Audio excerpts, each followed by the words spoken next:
U എയുടെ പുതിയൊരു വീഡിയോയിലേക്ക് എല്ലാവർക്കും സ്വാഗതം. സൂംബ വിവാദവുമായി ബന്ധപ്പെട്ട് ഒരുപാട് ചർച്ചകൾ നടന്നുകൊണ്ടിരിക്കുകയാണ്. ഈ വിവാദങ്ങളൊക്കെ ചർച്ചകളെല്ലാം നടന്നുകൊണ്ടിരിക്കുമ്പോഴും നമ്മൾ ശ്രദ്ധിക്കുന്ന ഒരു കാര്യം ഇതിൽ പാനലിസ്റ്റുകളായി ചർച്ചകളിൽ വരുന്ന സോഷ്യൽ മീഡിയകളിൽ എഴുതുന്ന ചാനൽ ചർച്ചകളിലെ ആങ്കർമാരായിട്ട് വരുന്ന ജേർണലിസ്റ്റുകൾ എല്ലാവരുടെ ഭാഗത്തു നിന്നുള്ള ഒരുതരം ഒരു ഔട്ട്റേജ് കൾച്ചർ.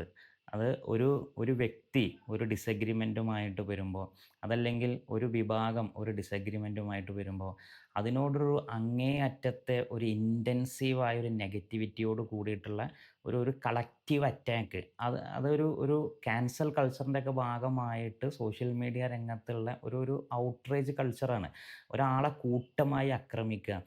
ഒരു നിലക്കുമുള്ള പിന്നെ ഒരു ഡിസഗ്രിമെൻറ്റിനെ അംഗീകരിക്കാൻ കഴിയാത്ത രൂപത്തിൽ അത് നമ്മളുടെ ഒരു പേഴ്സ്പെക്റ്റീവിന് വിരുദ്ധമായിട്ട് വരുന്ന എല്ലാത്തിനെയും റദ്ദ് ചെയ്യുന്ന രൂപത്തിലുള്ള ഒരു കൾച്ചർ. അത് സത്യത്തിൽ നമ്മൾ ഇതുവരെ പിന്തുടർന്ന് പോന്ന നമ്മളുടെ ഇന്ത്യയുടെ, കേരളത്തിൻ്റെ എല്ലാം ഒരു പ്ലൂറലിസ്റ്റിക് ആയിട്ടുള്ള ഒരു പ്രിമൈസ് ഉണ്ട്. ആ പ്രിമൈസിന് നേരെ എതിരായ ഒരു സാധനമാണ് ഇപ്പം നമ്മളിങ്ങനെ കണ്ടുകൊണ്ടിരിക്കുന്നത്. അത് എന്തുകൊണ്ടാണെന്ന് മനസ്സിലാവണില്ല.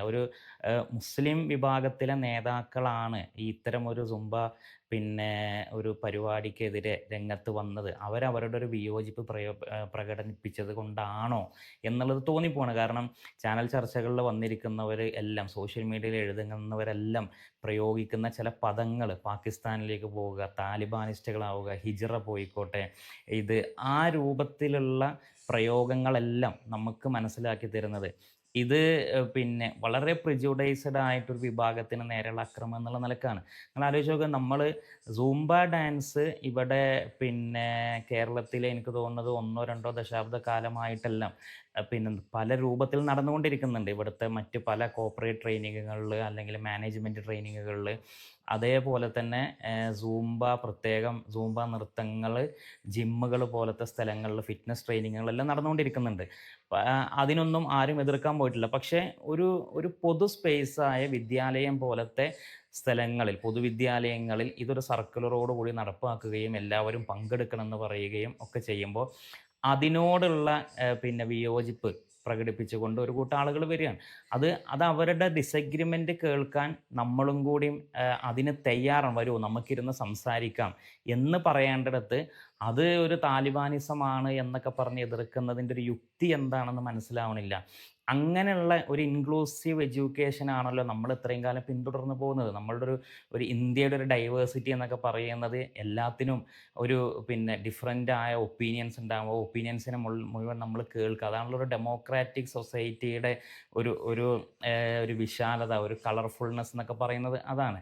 അപ്പോൾ അത് സ്വീകരിക്കാനുള്ള, അതിനെ അംഗീകരിക്കാനുള്ള ഒരു അങ്ങേയറ്റത്തൊരു അസഹിഷ്ണുത ഇതിൽ മുഴുവൻ പ്രകടമാണെന്നുള്ളതാണ്.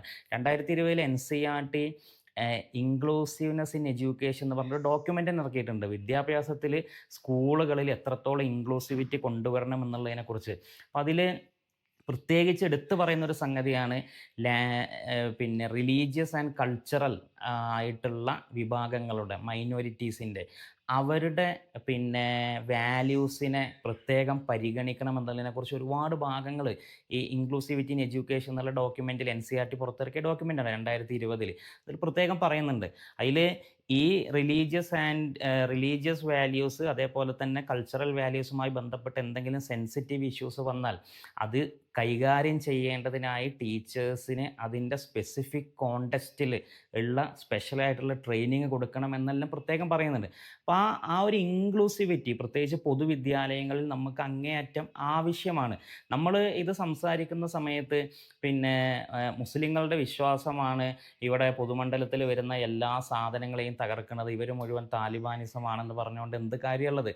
ഇവിടെ പിന്നെ നമുക്ക് ഓരോരുത്തർക്കും നമ്മളുടെ ഒരു കൾച്ചറലി ആയിട്ടുള്ള അല്ലെങ്കിൽ ട്രഡീഷണൽ വാല്യൂസിൻ്റെ ഭാഗമായിട്ടൊക്കെ ചില സഭ്യതകളുണ്ട്, സഭ്യതകളുടെ അതിരുകളുണ്ട്. അല്ലെങ്കിൽ ചിലതൊക്കെ ആഭാസങ്ങളായി പോവും, അശ്ലീലങ്ങളായി പോവും. അതിന് ചില അതിരുകൾ നമ്മൾ നിർണ്ണയിച്ചിട്ടുണ്ട്. ആ അതിരുകൾ ഭേദിക്കുന്ന സമയത്ത് അത് മനസ്സിലാകുന്ന ആളുകൾ അതിലേക്ക് ഇടപെടും, അത് സൂചിപ്പിക്കും ഒക്കെ ചെയ്യുമ്പോൾ അത് നമ്മൾക്ക് ആരോഗ്യപരമായി ചർച്ച ചെയ്യേണ്ട സ്ഥലത്താണ് ഈ രൂപത്തിലുള്ള ചാപ്പകുത്തലുകൾ നടന്നുകൊണ്ടിരിക്കുന്നത്.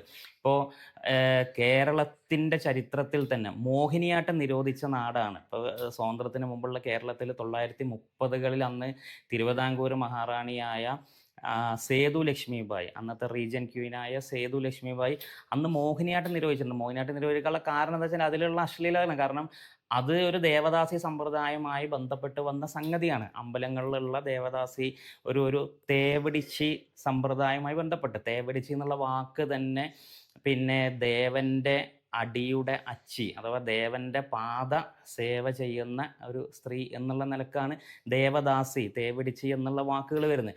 ആ ദേവദാസി നൃത്തം അന്ന് പിന്നെ അതാണ് മോഹിനിയാട്ടം. അത് നിർത്തലാക്കി നിരോധിക്കപ്പെട്ടിട്ടുണ്ട്. പിന്നീട് കലാമണ്ഡലം രൂപീകരിച്ച് വള്ളത്തോളാണ് പിന്നീട് ഈ ഒരു റിഫോർമേഷനിലൂടെ പിന്നെ വീണ്ടും മോഹിനിയാട്ടം കൊണ്ടുവരുന്നത്. അന്ന് കലാമണ്ഡലം സ്ഥാപിക്കാൻ കൊച്ചി രാജാവ് കൊടുത്ത സ്ഥലത്ത് കലാമണ്ഡലം നിർമ്മിച്ച് പിന്നെ കേരളത്തിൻ്റെ തനത് ക്ലാസിക്കൽ ഡാൻസുകൾ ഡെവലപ്പ് ചെയ്ത് വരുന്ന സമയത്ത് മോഹിനിയാട്ടം ഒരു നിലക്കും ഇവിടെ കൊണ്ടുവരരുത് എന്ന് വള്ളത്തോളിനോട് പറയുമ്പോൾ വള്ളത്തോളാണ് പറയുന്നത് അതിലെ അശ്ലീലങ്ങൾ ഒഴിവാക്കിക്കൊണ്ട് അതിനെ ശുദ്ധീകരിച്ച് ഒരു റിഫോമിസ്റ്റ് ആയിട്ട് അത് കൊണ്ടുവരാൻ ശ്രമിക്കാമെന്ന് കൺവിൻസ് ചെയ്യാണ്. അങ്ങനെയാണ് വീണ്ടും മോഹിനിയാട്ടം വരുന്നത്. ആ പിന്നെ മോഹിനിയാട്ടത്തിൽ ഇന്ന് അറിയപ്പെടുന്ന മോഹിനിയാട്ടം ടീച്ചറായിരുന്നു ഇപ്പോൾ മരണപ്പെട്ട കലാമണ്ഡലം കല്യാണക്കുട്ടിയമ്മ. കലാമണ്ഡലം കല്യാണിക്കുട്ടിയമ്മ കേരളത്തിൽ അറിയപ്പെടുന്ന മോഹിനിയാട്ടത്തിൻ്റെ അധ്യാപികയാണ്. അവർ മോഹിനിയാട്ടത്തെക്കുറിച്ച് എഴുതിയൊരു പുസ്തകമുണ്ട്. ആ പുസ്തകം 1992 പ്രസിദ്ധീകരിച്ച മോഹിനിയാട്ടം ചരിത്രവും ആട്ടപ്രകാരവും, അതിൻ്റെ ഒരു ചരിത്രം വിശദീകരിക്കുകയും അതിൻ്റെ നടനങ്ങളെക്കുറിച്ച് കൃത്യമായി പ്രതിപാദിക്കുകയും ചെയ്യുന്ന ഒരു പുസ്തകമാണ്. അപ്പോൾ അതിലടക്കം അവർ ഈ സംഗതികൾ പറയുകയാണ്. അവർ പറയുന്നുണ്ട്, അതിലൊരു ഭാഗത്ത് അവർ പറയുന്നത് ഇങ്ങനെയാണ്: മോഹിനിയാട്ടം, അതിൻ്റെ നടനങ്ങൾ, അതിൻ്റെ അംഗചലനങ്ങൾ, അതിൽ പിന്നെ മോഹിനിയാട്ടം നടത്തുമ്പോൾ നമ്മൾ ചാടാൻ പാടില്ല. സ്ത്രീകളാണ് അന്ന് കൂടുതലും ചെയ്യുന്നത്. ചാടാൻ പാടില്ല. നമ്മളുടെ ബ്രസ്റ്റുകൾ പിന്നെ കുലുങ്ങുന്ന രൂപത്തിൽ ഇളകാൻ പാടില്ല. കാരണം എന്നിട്ട് അവർ പറഞ്ഞു അതൊന്നും ഒരു കുടുംബത്തിൽ പിറന്ന സ്ത്രീകൾക്ക് യോജിച്ചതല്ല എന്ന് നമ്മളുടെ ഒരു കൾച്ചറലായ ട്രഡീഷണലായ വാല്യൂസിലേക്ക് കണക്ട് ചെയ്തുകൊണ്ടാണ് ആ മോഹിനിയാട്ടത്തെ പോലും അവർ അവതരിപ്പിക്കുന്നത്. അപ്പോൾ ആ രൂപത്തിൽ ഇപ്പോൾ അവരുടെ ആദ്യത്തെ മോഹിനിയാട്ടം സ്റ്റുഡൻ്റായിട്ട് പറയുന്നത് തങ്കമണിയാണ്. കലാമണ്ഡലം തങ്കമണി അങ്ങനെയുള്ളൊരു പേരാണ്, തങ്കമണി. അപ്പോൾ അവരെ കല്യാണം കഴിച്ചത് ഗുരു ഗോപിനാഥ് എന്ന് പറഞ്ഞ കലാമണ്ഡലം ഗോപിനാഥാണ്. ഈ കലാമണ്ഡലം ഗോപിനാഥിൻ്റെ ആത്മകഥയിൽ പറയുന്നുണ്ട്, അവർ കലാമണ്ഡലം സന്ദർശിക്കാൻ പോയ സമയത്ത് അവിടെ പഠിച്ചുകൊണ്ടിരിക്കുന്ന തങ്കമണിയുടെ ഡാൻസ് കാണാൻ പോകുന്ന സമയത്ത് അത് ഞാൻ പിന്നെ മോഹിനിയാട്ടം കാണാൻ പോകുക എന്നുള്ളതിനേക്കാളും തങ്കമണിയുടെ ഈ പിന്നെ ചലനങ്ങൾ കണ്ട് ഒരു വിഷ്വൽ പ്ലഷർ അഥവാ പിന്നെ ആ കാഴ്ചയിലൂടെയുള്ളൊരു സാഫല്യം, ഒരു നയന സാഫല്യം നേടാനാണ് പോകുന്നതെന്നൊക്കെ അയാൾ പറയുന്നത് കാണാം. അപ്പോൾ ഇത് നമ്മൾക്ക് തരുന്ന ഒരു വിഷ്വൽ പ്ലഷർ ഉണ്ട്. അപ്പോൾ എന്നിരുന്നാലും അതിനൊക്കെ നമ്മളുടെ ഒരു കൾച്ചറൽ വാല്യൂസിലേക്ക് ഒതുക്കി ഒരു ഭംഗിയോടെ കൂടെ അവതരിപ്പിക്കാനും മുൻകാലത്തുള്ളവരൊക്കെ ശ്രമിച്ചിരുന്നതായിട്ട് നമുക്ക് കാണാം. അപ്പോൾ ഈ ആട്ടങ്ങൾക്ക് അതിനൊക്കെ അങ്ങനെയുള്ള ഒരു അതിരുകൾ നിർണ്ണയിച്ച് പോരുന്നത് നമുക്ക് കാണാൻ കഴിയും. ഇപ്പോൾ കേരളത്തിൽ പിന്നെ 2000-ന് ശേഷം ഈ 21-ാം നൂറ്റാണ്ട് തുടങ്ങുന്ന സമയത്ത് വ്യാപകമായ യുവാക്കൾക്കിടയിൽ ക്യാമ്പസുകളിൽ വ്യാപകമായി ഉണ്ടായിരുന്ന സിനിമാറ്റിക് ഡാൻസ്. ആ സിനിമാറ്റിക് ഡാൻസ് 2005-ൽ നിരോധിക്കുന്നുണ്ട്. 2005-ൽ കോളേജ് ക്യാമ്പസുകളിലെല്ലാം സിനിമാറ്റിക് നിരോധിക്കപ്പെട്ടിട്ടുണ്ട്. സിനിമാറ്റിക് കോളേജ് ക്യാമ്പസുകളെ ഹരം കൊള്ളിച്ചിരുന്ന ഒരു സാധനമായിരുന്നു. അത് ഒരു ജെൻഡർ മിക്സഡ് ആയിട്ട് പിന്നെ റിതമിക് ആയിട്ടുള്ള അടിപൊളി പാട്ടുകൾ ഇട്ടിട്ട് അതിനനുസരിച്ച് നല്ല സ്ട്രക്ചേർഡ് കൊറിയോഗ്രാഫിയിൽ ആണും പെണ്ണും കൂടി ചേർന്ന് കളിക്കുന്ന ഒരു ഡാൻസ്. ആ ഡാൻസ് കോളേജ് ക്യാമ്പസുകളിലെ പിന്നെ പ്രധാനപ്പെട്ട ദിവസങ്ങളിലെല്ലാം ഹരം കൊള്ളിക്കുന്ന ഒരു പരിപാടിയായിരുന്നു. അത് 2005-ൽ നിരോധിക്കണം. അത് നിരോധിക്കുന്ന സമയത്ത് അന്ന് പറഞ്ഞിരുന്നത് വാക്ക് അതിൽ ചില വൾഗാരിറ്റികൾ ഉണ്ട് എന്നാണ്. ചില വൾഗാരിറ്റികളുണ്ട്, ഒരു അശ്ലീലതകൾ, ആഭാസങ്ങൾ ഉള്ളത് കൊണ്ട് നിരോധിക്കുന്നു എന്നുള്ളതാണ്. ആ നിരോധനം ശക്തമാകാത്തതിനെ തുടർന്ന് 2011-ൽ കേരള ഗവൺമെൻറ്റിൻ്റെ വിദ്യാഭ്യാസ വകുപ്പിൽ നിന്ന് ഒരു സർക്കുലർ വരുന്നുണ്ട്. കേരളത്തിലെ മുഴുവൻ സ്കൂളുകൾക്ക്, ഈ ഗവൺമെൻറ് സ്കൂളുകൾക്കും എയ്ഡഡ് സ്കൂളുകൾക്കും അൺഎയ്ഡഡ് സ്കൂളുകൾക്കും CBSE ICSE മുഴുവൻ ഏകദേശം അന്ന് 10,000-14,000 സ്കൂളുകളുള്ള കേരളത്തിലെ മുഴുവൻ സ്കൂളുകളിലേക്കും സർക്കുലർ പോവുകയാണ്. മേലിൽ ഇനി നമ്മൾ ഈ സിനിമാറ്റിക് ഡാൻസ് നമ്മളുടെ സ്കൂളുകളിൽ വേണ്ട. കാരണം അതിൽ വൾഗറിൻ്റെതുണ്ട്, അതിൽ പാരൻസിന് അതിലുള്ള ചില എതിർപ്പുകളുണ്ട്. അതുകൊണ്ട് അത് നിരോധിക്കുകയാണ്. നിങ്ങൾ ആലോചിച്ച് നോക്കുക, ആ വൾഗാരിറ്റി ഉണ്ട് എന്ന് പറഞ്ഞ് 2011 കേരളത്തിലെ സ്കൂളുകളിൽ നിന്ന് വിദ്യാഭ്യാസ വകുപ്പ് നിരോധിച്ച സിനിമാറ്റിക് ഡാൻസ്, എന്നിട്ട് അതേ സ്ഥാനത്തേക്ക് അതേ വിദ്യാഭ്യാസ വകുപ്പ് 10-14 വർഷത്തിന് ശേഷം ഒരു സുംബ ഡാൻസ് കൊണ്ടുവരികയാണ്. ഈ സുംബ ഡാൻസും സിനിമാറ്റിക് ഡാൻസും ഒന്ന് തമ്മിൽ ചേർത്ത് വെച്ച് നോക്കിയാൽ ഇതിന് രണ്ടിനും പ്രത്യേകിച്ചൊരു ഒരു ഒരു അതിനൊരു ഒരു ബോർഡർ ഉണ്ടോ എന്ന് നമുക്ക് അറിയുന്നില്ല. കാരണം രണ്ടിനും ഏകദേശം സമാന രൂപമാണ്. ഒരു ഒരു മ്യൂട്ട് നോക്കിയിട്ട് രണ്ടും കണ്ടാൽ, അതല്ലെങ്കിൽ ഒരു ആളുടെ അടുത്ത് പിന്നെ ഒരു സിനിമാറ്റിക് ഡാൻസും ഒരു സുംബ ഡാൻസും കണ്ടാൽ അതിൽ എഴുതി വെക്കാതെ നമ്മളിങ്ങനെ കാണിച്ചു കൊടുത്താൽ ഇതിലേതാ സിനിമാറ്റിക് ഡാൻസ് ഏതാ സുംബ ഡാൻസ് എന്ന് തിരിച്ചറിയാൻ പോലും കഴിയൂല. അത്രമേൽ സാമ്യതകളുള്ള ഒന്നാണ്. കാരണം രണ്ടും വളരെ ലൗഡായിട്ടുള്ള, വളരെ റോക്ക് പോപ്പായിട്ടുള്ള പാട്ടുകൾ ഇട്ടിട്ട് ഗ്രൂപ്പായിട്ട്, ജെൻഡർ മിക്സഡ് ആയിട്ട് ഗ്രൂപ്പായിട്ട് പെർഫോം ചെയ്യുന്ന ഒരു ആർട്ടാണ്. അതിൽ പിന്നെ രണ്ടിലും ഒരു ഒരു ഹിപ്പിൻ്റെ ഒരു മൂവ്മെൻറ്റ് വരുന്നുണ്ട്, ചെസ്റ്റിൻ്റെ മൂവ്മെൻറ്റ് വരുന്നുണ്ട്, അതേപോലെ തന്നെ ബോഡി മൂവ്മെൻറ്റ്സ് എല്ലാം വരുന്നുണ്ട് ഇതിൽ. ആ ഹിപ്പ് മൂവ്മെൻറ്റ്സും ചെസ്റ്റ് മൂവ്മെൻറ്റ്സും പിന്നെ ഈ ഷോൾഡർ മൂവ്മെൻറ്റ്സ് എല്ലാം ഇതൊരു രണ്ടും ഒരു സ്ട്രക്ചേർഡ് കൊറിയോഗ്രാഫിയാണ്. അതല്ലാതെ ഒരു ഫ്രീ മൂവ്മെൻ്റ് അല്ല, ഒരു സ്ട്രക്ചേർഡ് കൊറിയോഗ്രാഫിയിൽ ചെയ്യുന്ന സാധനമാണ്. ഇത് കണ്ടാൽ നമുക്ക് രണ്ടും ഒരേപോലെയാണ്. പ്രത്യേകിച്ച് രണ്ടിൻ്റെയും ഇൻറ്റൻഷൻ, അല്ലെങ്കിൽ അത് പിന്നെ നമ്മൾ എന്തിനാണോ ചെയ്യുന്നതെന്ന് പറയുന്നിടത്ത് മാത്രമേ ഡിഫറൻസ് ഉള്ളൂ. നമ്മൾ സിനിമാറ്റിക് ഡാൻസ് എൻ്റർടൈൻമെൻറ്റിനാണെന്ന് പറയും, സൂംബ നമ്മൾ ഒരു ഒരു ഫിറ്റ്നസ് ഫൺ എൻ്റർടൈൻമെൻ്റ് ആണെന്ന് പറയും, അതൊരു മിക്സഡ് സാധനമാണെന്ന് പറയും. പക്ഷേ ഇത് രണ്ടും കാണിച്ചതിൻ്റെ ഡിഫറൻസ് ചോദിച്ചാൽ അത് ഇന്നത് സൂംബയാണ് ഇന്നത് സിനിമാറ്റിക് ആണെന്ന് പോലും പറയാൻ കഴിയില്ല. ആ സിനിമാറ്റിക്കുകൾ കേരളത്തിലെ ക്യാമ്പസുകളിലും സ്കൂളുകളിലും വന്നപ്പോൾ അതിലൊരു വൾഗാരിറ്റി ഉണ്ട് എന്ന് തിരിച്ചറിഞ്ഞ ഒരു സമൂഹമായിരുന്നു നമ്മൾ. അതേ നമ്മൾ തന്നെ ഒരു വലിയ ലഹരി പോലത്തെ ഒരു വിപത്തിനെ നേരിടാൻ വേണ്ടിയിട്ട് നമ്മൾ പിന്നീട് കൊണ്ടുവരുന്നത് ഈ പിന്നെ അതേപോലുള്ളൊരു സുംബ ഡാൻസ് നമ്മൾ ക്യാമ്പസുകളിലേക്ക് കൊണ്ടുവരികയാണ്. അപ്പോൾ എന്താണ് ഇതിൻ്റെ ഒരു ലക്ഷ്യം എന്നുള്ളത് മനസ്സിലാക്കാതെ, അപ്പോൾ സൂംബ പിന്നെ കൊണ്ടുവരുന്ന സമയത്ത് സർക്കാർ പറഞ്ഞ കുട്ടികളിൽ മാനസികമായ സമ്മർദ്ദങ്ങളുള്ള കുട്ടികളെയാണ് കൂടുതലും ലഹരി മാഫിയകൾ കൂടുതലും സ്വാധീനിക്കുന്നത്. അതുകൊണ്ട് തന്നെ അവരെ അതിൽ നിന്ന് മുക്തമാക്കാൻ നമുക്ക് ഇത്തരത്തിലുള്ളൊരു സുംബ ഡാൻസ് അവതരിപ്പിക്കുകയാണെന്നുള്ള മിനിസ്റ്റർ ഓഫ് എഡ്യൂക്കേഷൻ്റെ സൈറ്റിൽ ഇപ്പോഴും കിടക്കുന്നുണ്ട് അവർ കൊണ്ടുവന്ന ആ സാധനം.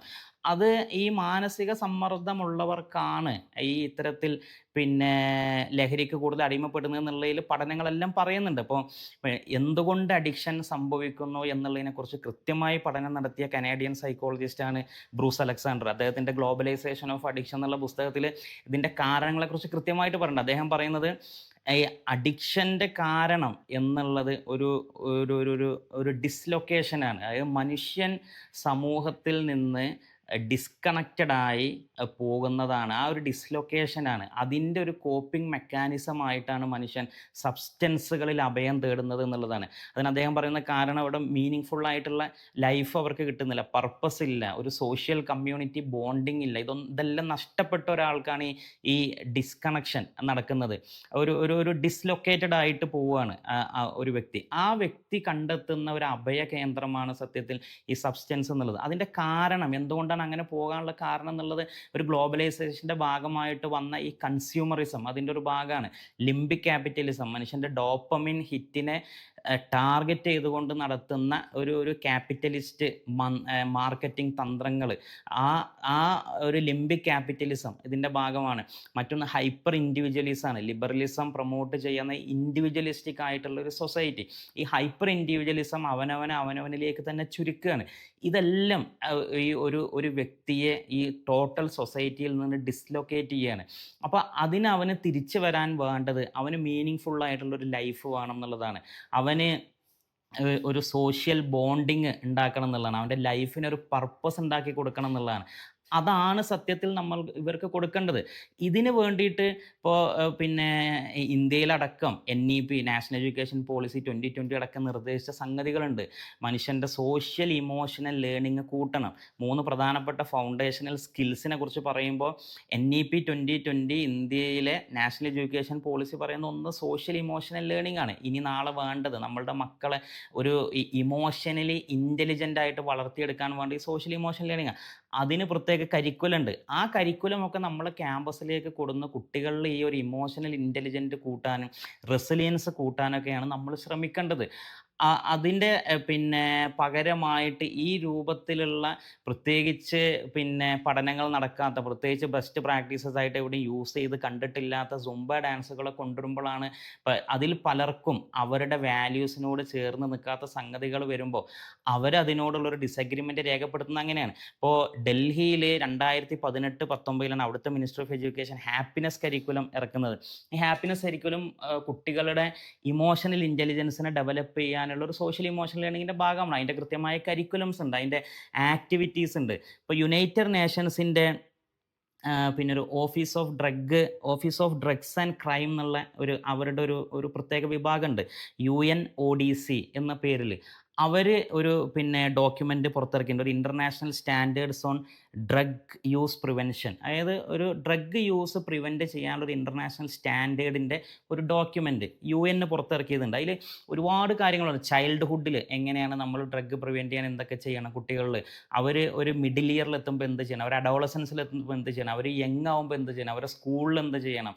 അപ്പോൾ ഇങ്ങനെ കുറേ നിർദ്ദേശങ്ങളുണ്ട്. അതിലൊന്നും കുറച്ച് വിവരവും വിദ്യാഭ്യാസമുള്ളവർ എഴുതിക്കൊണ്ടായിരിക്കാം ചിലപ്പോൾ അതിലൊന്നും സൂംബ ഡാൻസ് നിങ്ങൾ സ്കൂളിലേക്ക് കൊണ്ടുവരണം ഇതിനൊരു ഡ്രഗ് പ്രിവെൻഷൻ്റെ ഒരു പരിഹാരമായിട്ട് അതിൽ പറയുന്നത് നമ്മൾ കാണുന്നില്ല. അതിൽ അവർ നിർദ്ദേശിക്കുന്ന മറ്റൊരു പുസ്തകമാണ് ഒരു 2017 പുറത്തിറങ്ങിയ ഈ UN office of drug and crime ഈ ഡ്രഗ് പ്രിവെൻഷനുള്ള ഈ ഡോക്യുമെൻറ്റിൻ്റെ ഭാഗമായിട്ട് ഇവർ പുറത്തിറക്കിയ ഒരു 10 ആക്ടിവിറ്റീസ് ഉണ്ട്. ഒരു 10 ആക്ടിവിറ്റീസിൻ്റെ ഒരു book, line up and live up എന്നാണ് അതിൻ്റെ പേര്. Life skills training through sport to prevent crime, violence and drug abuse. അത് അതിൽ ഇവരൊരു 10 ആക്ടിവിറ്റി, അത് പ്രത്യേകിച്ച് സ്പെസിഫിക്കലി പറയുന്നത് ആഫ്റ്റർ സ്കൂൾ ഹവേഴ്സിൽ ഡ്രഗ് പ്രിവെൻഷന് വേണ്ടി, കുട്ടികളിലുള്ള ഒരു വയലൻസ് ആൻഡ് ക്രൈം പ്രിവെൻഷന് വേണ്ടി സ്കൂളിൽ കുട്ടികൾക്ക് കൊടുക്കാവുന്ന ആക്ടിവിറ്റീസ് 10 ലിസ്റ്റ് ചെയ്ത് വളരെ കൃത്യമായിട്ട് ഈ ഓരോ ആക്ടിവിറ്റി ചെയ്യുമ്പോഴും അത് അതിൻ്റെ ഒരു ഒബ്ജക്റ്റീവ് എന്താണ്, അതിൽ കുട്ടിക്ക് എന്താണ് കിട്ടുക, ഇങ്ങനെയുള്ള 10 ആക്ടിവിറ്റീസ്. ഇതൊക്കെ വരുന്നത് ഈ സൂംബ ഡാൻസ് ഒക്കെ ഉത്ഭവിച്ച് വന്ന യൂറോപ്യൻ രാജ്യങ്ങളിൽ നിന്ന് തന്നെയാണ് ഇതൊക്കെ വരുന്നത്. അവിടെയൊക്കെ അവരുടെ സ്കൂളുകളിൽ ഉപയോഗിക്കുന്നത് ഇത്തരം സംഗതികളാണ്. അപ്പോൾ കുറച്ച് വിദ്യാഭ്യാസം ഉള്ളവരൊക്കെ എഴുതിയത് കൊണ്ടായിരിക്കാം ഈ 10 സൂംബ ഡാൻസ് ഒന്നും ആഫ്റ്റർ സ്കൂൾ അവേഴ്സിൽ സ്കൂളിൽ ഉപയോഗിക്കണം എന്ന് അവർ പറയുന്നില്ല. അപ്പോൾ അത്തരം സംഗതികളൊക്കെ നമ്മൾ സ്കൂളിലേക്ക് കൊടുന്ന് നമ്മളുടെ ഇൻക്ലൂസിവിറ്റിയെ മാനിച്ച്, നമ്മളുടെ പ്ലൂരലിസത്തെ ഒക്കെ മാനിച്ച് എല്ലാവരെയും ഉൾക്കൊണ്ടുകൊണ്ടുള്ള ഒരു സംഗതിയിലേക്ക് പോകാനാണ് നമ്മൾ ശ്രമിക്കേണ്ടത്. അല്ലാത്ത രൂപത്തിൽ ഏതെങ്കിലും നമ്മൾ പൊതുവിദ്യാഭ്യാസം എന്നൊക്കെ പറഞ്ഞാൽ, പൊതുവിദ്യാലയം എന്നൊക്കെ പറഞ്ഞാൽ എല്ലാ തരത്തിലുള്ള ആളുകൾക്കും ഉപയോഗിക്കേണ്ട ഒന്നാണ്. അവിടെ റിലീജിയസ് ആയിട്ടുള്ള ആളുകളുണ്ട്, അല്ലെങ്കിൽ മതനിരാസത്തിൻ്റെ മതമില്ലാത്ത ആളുകളുണ്ട്, എല്ലാ ടൈപ്പ് ആളുകളുണ്ട്, എല്ലാ വിഭാഗം മതത്തിൽ നിന്നുള്ള ആളുകളുണ്ട്. അവിടെ മതം പഠിപ്പിക്കില്ല എന്ന് പറയുന്നത് പോലെ തന്നെ മതനിഷേധത്തിൻ്റെ കാര്യങ്ങളും പഠിപ്പിക്കാൻ പാടില്ല. എല്ലാവർക്കും അവിടെ ഒരു റൈറ്റ് ഉണ്ട്. അത് പൊതു ഖജനാവിൽ നിന്ന് നമ്മളുടെ നികുതി പണം ഉപയോഗിച്ച് നടത്തിക്കൊണ്ടു പോകുന്ന സ്കൂളുകളാണ്. അപ്പോൾ അവിടെ ഇനിയൊരു സംഗതി വരുമ്പോൾ അതിലെല്ലാവരും പങ്കെടുക്കണം എന്നൊക്കെ പറയുമ്പോൾ സ്വാഭാവികമായിട്ടും അതിനോടുള്ള വിയോജിപ്പ് രേഖപ്പെടുത്തുക സ്വാഭാവികം. അപ്പോൾ എല്ലാവർക്കും ഉൾക്കൊള്ളാവുന്ന സംഗതികൾ വളരെ പക്വമായി ഇത്തരം പൊതുവിദ്യാലയങ്ങളിലും പൊതുരംഗത്തൊക്കെ കൊണ്ടുവരേണ്ടത് അത് സർക്കാർ എടുക്കുന്ന ഒരു നിലപാടിൻ്റെ ഒരു ഭാഗമാണ്. അതല്ലെങ്കിൽ ആളുകൾക്ക് വിയോജിപ്പ് രേഖപ്പെടുത്താനുള്ള അവകാശമുണ്ട് എന്നെങ്കിലും നമ്മൾ എന്ത് ചെയ്യണം, മാനിക്കണം എന്നുള്ളതാണ്. അത് അവരതിന് മാറി നിൽക്കുകയാണെങ്കിൽ മാറി നിൽക്കട്ടെ എന്നുള്ള ഒരു നിലപാടെങ്കിലും നമ്മൾ അതിനെ അംഗീകരിക്കണം എന്നുള്ളതാണ്. ഡ്രഗ്സ് എന്നുള്ളത് ഇപ്പോൾ 1970കളിലാണ് വാർ ഓൺ ഡ്രഗ്സ് എന്ന് പറഞ്ഞ് US ഡ്രഗ്സിനെതിരെയുള്ള വലിയ ക്യാമ്പയിനുകൾ ആരംഭിക്കുന്നത്. നമ്മളൊക്കെ ഇവിടെ ഡ്രഗ്സിനെതിരെ ഈ മുക്തി വിമുക്തി പോലത്തെ സർക്കാർ സംവിധാനങ്ങളൊക്കെ തുടങ്ങുന്നതിൻ്റെ 10-40 വർഷങ്ങൾക്ക് മുമ്പ് അവിടെ അന്നേ ഈ രൂപത്തിൽ ഡ്രഗ്സ് പിടിമുറുക്കിയിട്ടുണ്ട് അവിടുത്തെ കുട്ടികളൊക്കെ. അവിടെ 70കളുടെ തുടക്കത്തിൽ വാർ ഓൺ ഡ്രഗ്സ് തുടങ്ങിയിട്ടും അതിനൊന്നും പ്രത്യേകിച്ച് പരിഹാരം അവർ കണ്ടിട്ടില്ല. അത്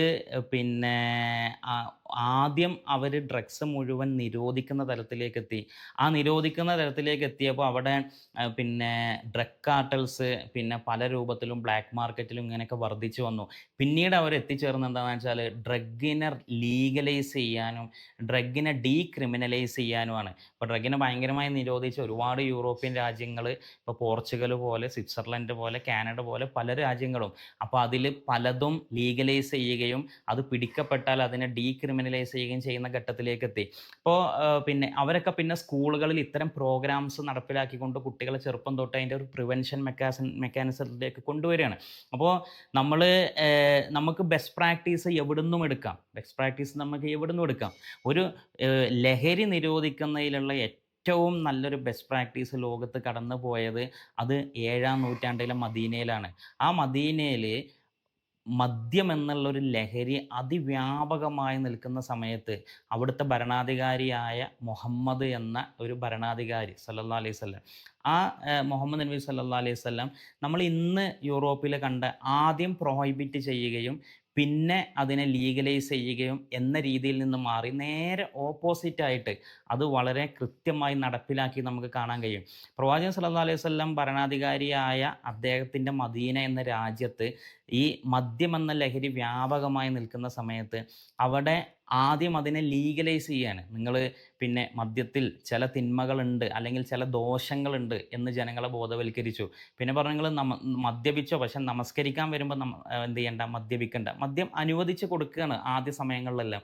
പക്ഷേ അതിൻ്റെ കൂടെ തന്നെ ഈ പിന്നെ ബ്രൂസ് അലക്സാണ്ടറിനെ പോലത്തെ പഠനം നടത്തിയ സൈക്കോളജിസ്റ്റുകളൊക്കെ പറഞ്ഞ പോലെ അവരെ പ്രവാചകൻ സല്ലല്ലാഹു അലൈഹി വസല്ലം അവിടെയുള്ള ആളുകൾക്ക് ലൈഫിന് ഒരു മീനിങ് ഉണ്ടെന്ന് മനസ്സിലാക്കി കൊടുത്തു. അവരൊരു സോഷ്യൽ ബോണ്ടിങ്ങിലേക്ക് കണക്ട് ചെയ്തു. അവരെ ലൈഫിനൊരു പർപ്പസ് ഉണ്ടെന്ന് അവർക്ക് മനസ്സിലാക്കി കൊടുത്തു.